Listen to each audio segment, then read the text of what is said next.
Assalamualaikum warahmatullahi wabarakatuh. Jumpa kembali pada mata kuliah Islam, Ilmu Sosial, dan Humaniora. Pada pertemuan sebelumnya, kita sudah membahas pendekatan historis yang pertama, yaitu ilmu sosial deskriptif. Ya. Ilmu sosial deskriptif adalah pendekatan di dalam ilmu sosial yang menceritakan hanya apa yang bisa dilihat, hanya apa yang bisa didengar, dan tidak boleh menafsirkan apa yang kita lihat.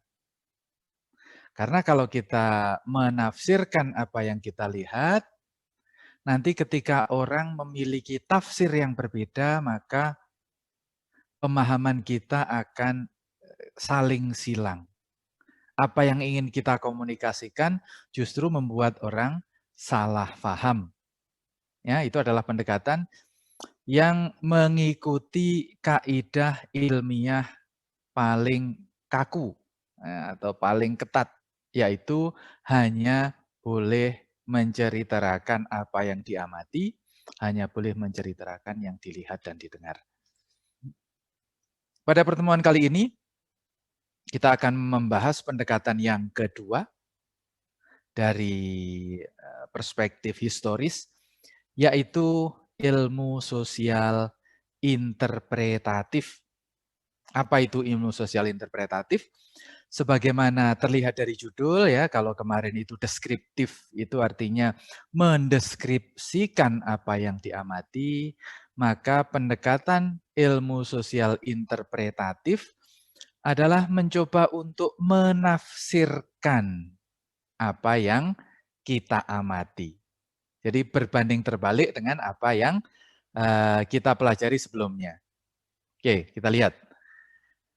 Interpretatif itu artinya ingin memahami pengalaman dan perasaan orang lain. Jadi bukan sekedar menafsirkan sesuai dengan pemahaman kita, menafsirkan sesuai dengan kebiasaan kita atau dengan pengalaman kita, melainkan memahami pengalaman dan perasaan orang lain sesuai dengan yang dirasakan oleh orang yang kita amati tersebut. Ya, jadi kalau kembali lagi kepada contoh kakek yang mengatungkan tangannya, menjulurkan tangannya kepada penumpang sebuah mobil, maka pendekatan interpretatif itu ingin mengetahui apa yang sedang dialami oleh kakek ini. Ya. Apa yang dirasakan, apa yang dialami. Yang dialami itu artinya sebenarnya tujuannya untuk apa? Maksudnya apa? Apa yang sedang terjadi? Ya.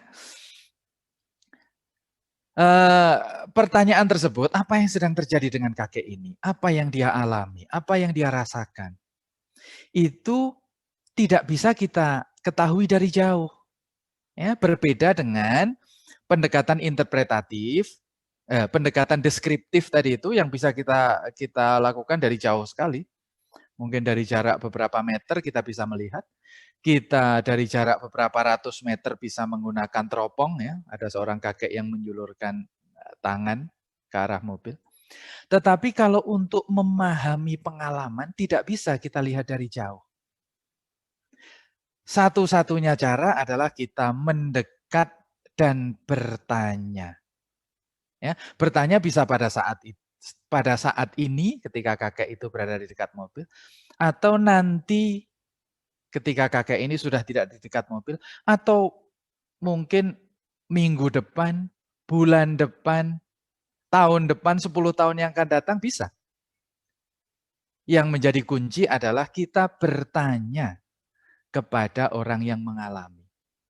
Jadi kalau misalnya peristiwa ini terjadi 1 tahun yang lalu, atau 5 tahun yang lalu, bisa saja kita bertanya kepada kakek ini yang mungkin sekarang sudah lebih tua, kayak di foto tersebut apa yang sebenarnya sedang terjadi. Ya, kita menyaksikan sebuah foto, kita tidak bisa menafsirkan, mengetahui perasaan kakek itu dari foto ini.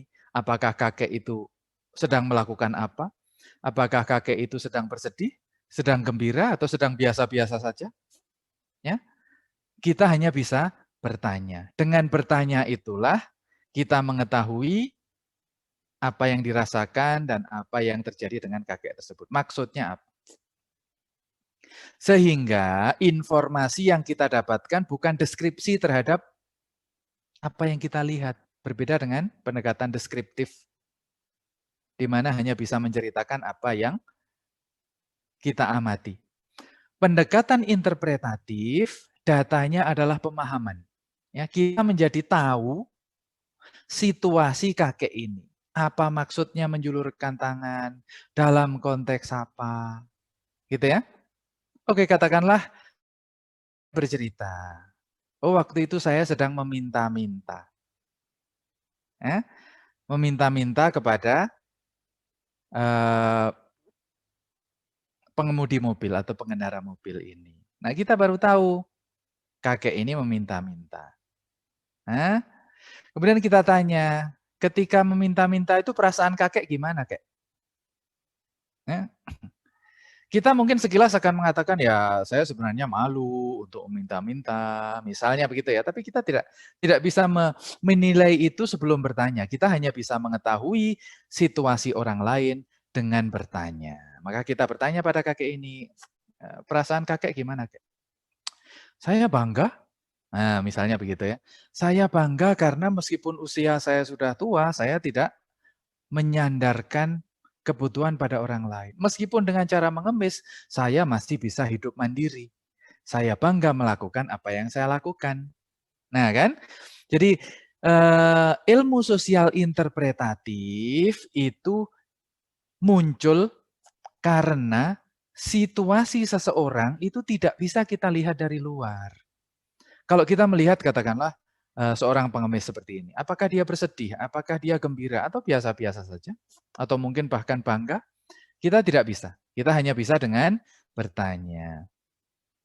Kalau kita melihat seseorang sedang menangis, ya, kita tidak bisa mengatakan apakah menangis itu karena bersedih, atau menangis itu karena gembira, semua keinginannya terwujud, ya, karena menangis itu bisa bersedih, bisa gembira, atau karena matanya kelilipan.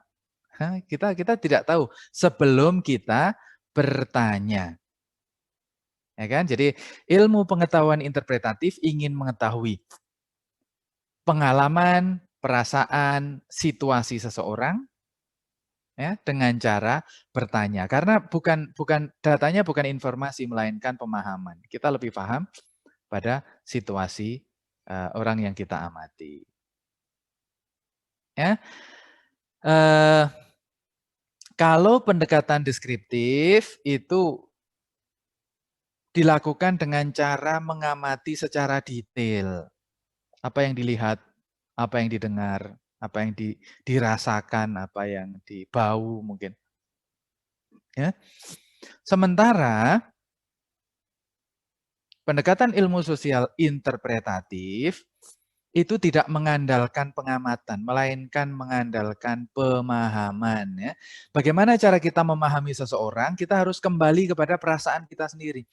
Kalau kita tidak pernah bersedih, sulit kita memahami seorang ketika mengaku bersedih. Ya, karena kita tidak pernah bersedih.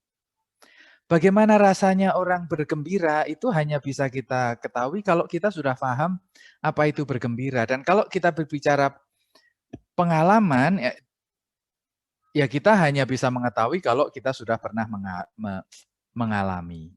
Ya, oleh karena itu, pendekatan ilmu sosial interpretatif ini membutuhkan empati.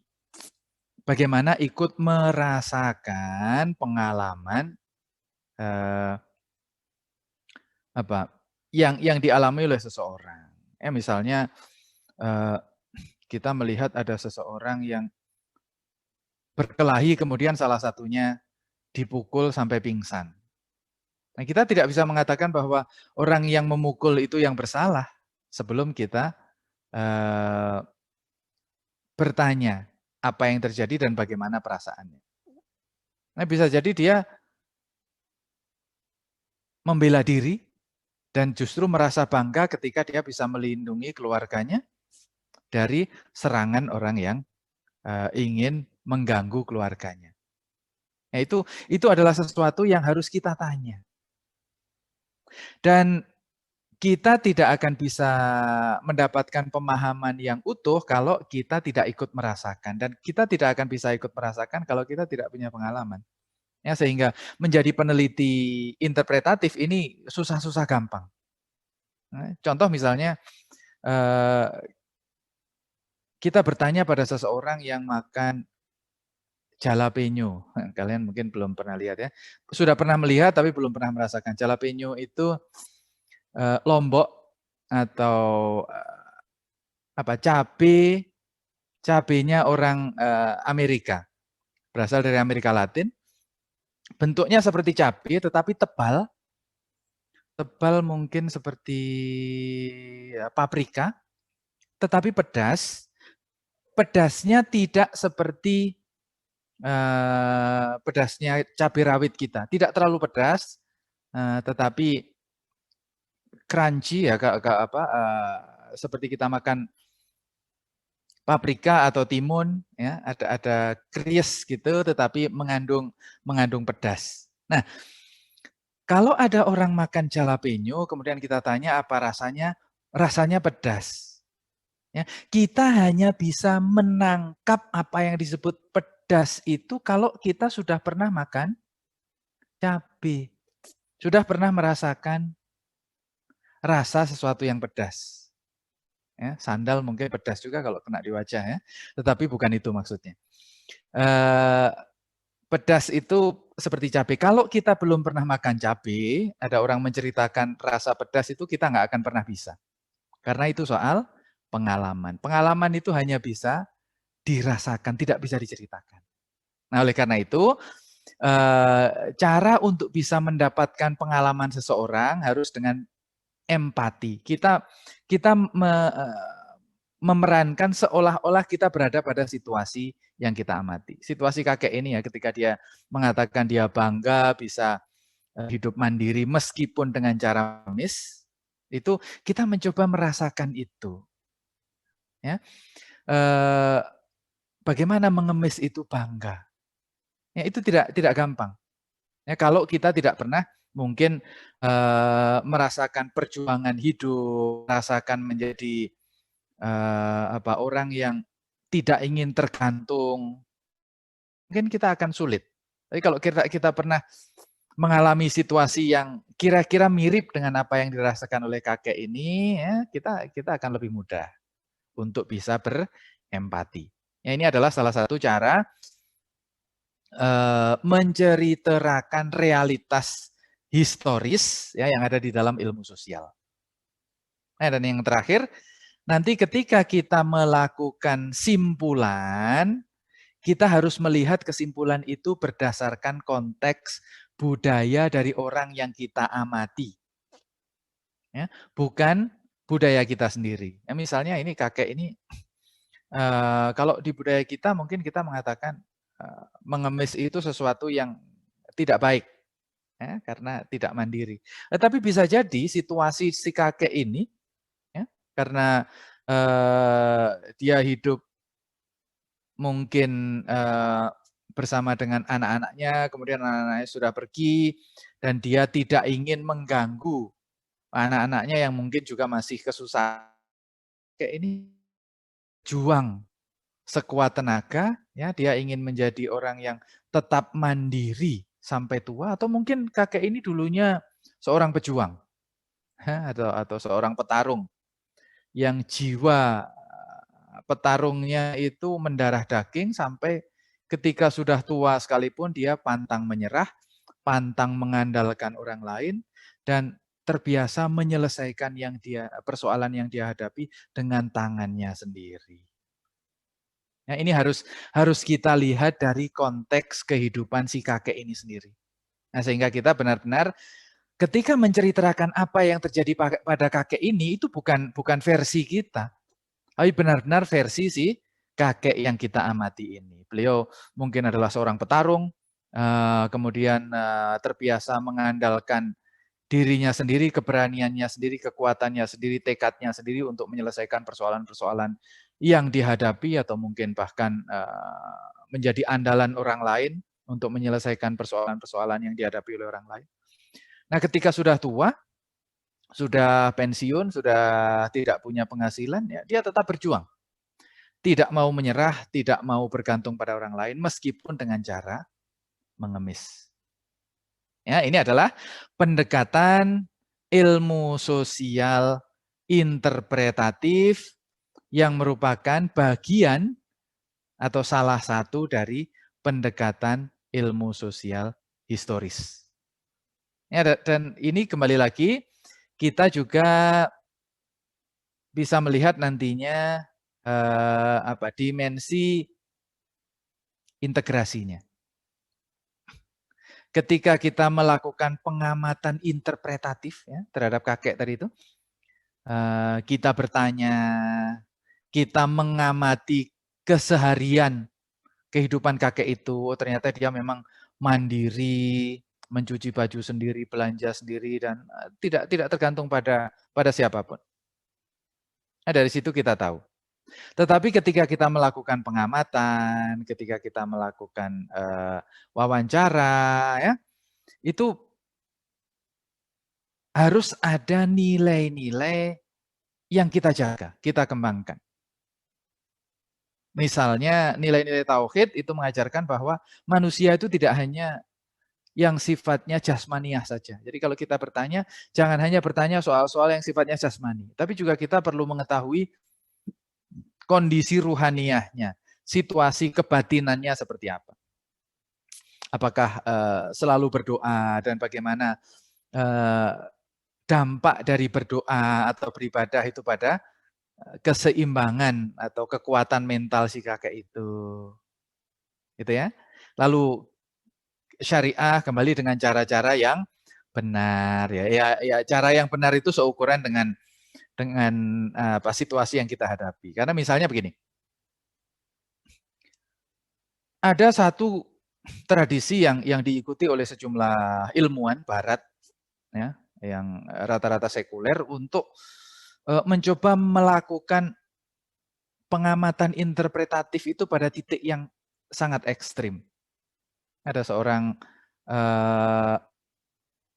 antropolog ya, ahli budaya yang mengkaji kehidupan seorang tukang sihir. Lalu dia ingin mengetahui dengan cara mengamati secara langsung, terlibat, bertanya, ya. Dan untuk mendapatkan rasa empati tadi itu berdasarkan pengalaman, dia kemudian belajar menjadi tukang sihir. Ya, melakukan ritual-ritual ini sampai kemudian dia bisa kira-kira merasakan lah apa yang dialami oleh tukang sihir tersebut, sehingga ketika dia menceritakan kehidupan seorang tukang sihir tadi itu tidak dari luar tetapi pengamatan yang sifatnya empatik. Dia benar-benar bisa tidak hanya menceritakan apa yang dilihat oleh mata tetapi juga berempati. Situasinya seperti apa, perasaannya seperti apa.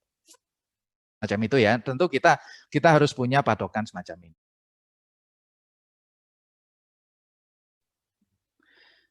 Yang lebih spektakuler adalah ada seorang peneliti dari Amerika, seorang perempuan, yang ingin mengetahui atau ingin meneliti kehidupan rumah tangga seorang kepala suku di Papua Nugini. Dengan cara bagaimana? Tidak cukup dengan mengamati, tidak cukup hanya dengan bertanya, dia kemudian menjadi istri kepala suku tersebut. Ya, karena dalam rangka ingin mendapatkan pemahaman yang total terhadap kehidupan rumah tangga kepala suku tersebut. Ya, tentu dalam konteks ini kita sebagai peneliti punya kaidah-kaidah syariah. Ada hal-hal yang bisa dilakukan, ada yang tidak. Jadi misalnya kalau kita ingin meneliti kehidupan para pemabuk atau penjudi, kemudian kita pemabuk atau pecandu, penjudi, kemudian kita